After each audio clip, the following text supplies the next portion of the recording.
Assalamualaikum dan salam sejahtera. Bersama saya Muhammad Sufi, wartawan TV PSS SMKPR. Pembelajaran digital dalam pendidikan yang semakin penting.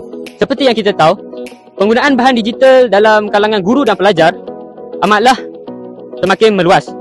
Persoalannya, adakah pembelajaran digital ini hanya berlaku di sekolah?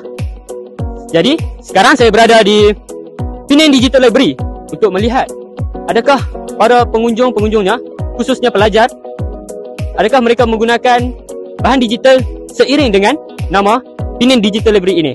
Jadi, mari kita lihat.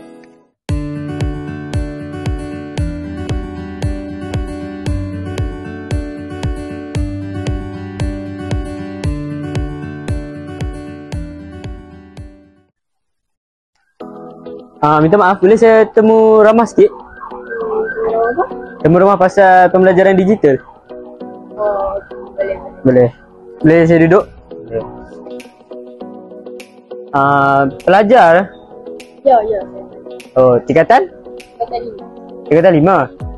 5. Pernah selalu ke datang perpustakaan ni? Ya, saya selalu datang sebab banyak kemudahan. Selalu ke datang perpustakaan ni pakai bahan digital? Ya, saya selalu pakai. Contohnya kalau saya nak cari apa-apa buku, saya akan cari buku dalam komputer kat Penang Digital Library. Adakah anda rasa penggunaan bahan digital ni bermanfaat untuk pembelajaran? Saya rasa ya, bermanfaat. Macam saya sebagai student, saya banyak pakai benda-benda yang teknologi zaman sekarang. So, saya banyak pakai tu lah. Okay. Sekian daripada saya. Sekian, terima kasih.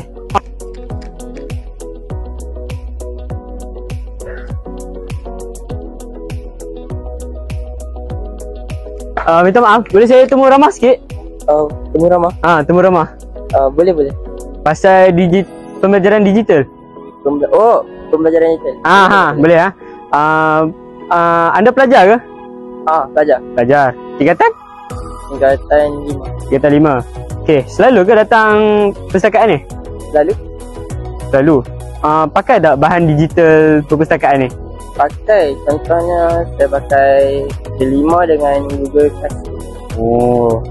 Okey, adakah anda rasa penggunaan bahan digital dekat perpustakaan ni bermanfaat untuk pembelajaran? Sangat bermanfaat untuk pelajar dan orang lain jugalah. Sebab saya boleh dapat pelbagai maklumat untuk belajar. Okey, sekian, terima kasih. Daripada saya, sekian, terima kasih. Setelah menemu ramah 2 orang pelajar tadi dan telah mengelilingi perpustakaan ini, apa yang saya boleh simpulkan ialah penggunaan bahan digital dalam kalangan pelajar dan pengunjungnya di sini amatlah meluas.